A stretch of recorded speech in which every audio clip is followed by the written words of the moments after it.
Hello, Old Trick Talks Cars. Quite pleased with the leather interior for the Peugeot 306 Cabriolet. I'm going to spend some time on it today, hopefully get these seats in the car. I've got a black one as well, which you might have seen from my Instagram channel, but we've decided to go for the tan and to sell the black one and the velour one that's going to come out of the car. Now I'm going to spend some time cleaning these today.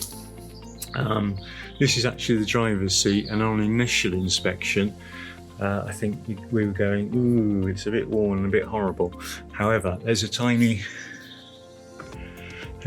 hole there which I need to think about how we deal with, which I've got some ideas.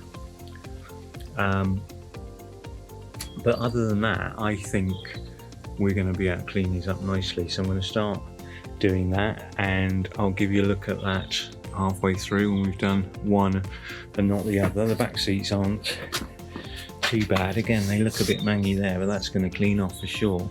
They're not worn particularly, and we've got the rear headrest and the brackets that go with that, which are just there.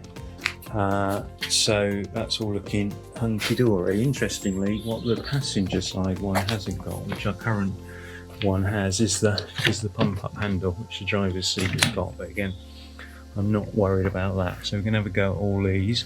I'll show you how we get on with that. In terms of door cards, the rear door cards are mangy, but this isn't leather, I don't think. I think this is vinyl. So I'm going to use my super favourite Autoglim rubber and vinyl care on this, and I've given these a bit of a soak, the door cards. So that one's had a bit of a soak, that one's work in progress. So again, I'll let you have a look at these when we've had a play with them, and then we'll have another look at them hopefully later today, hopefully, fingers crossed, when we've got them in the car. So stay tuned and I'll come back to you.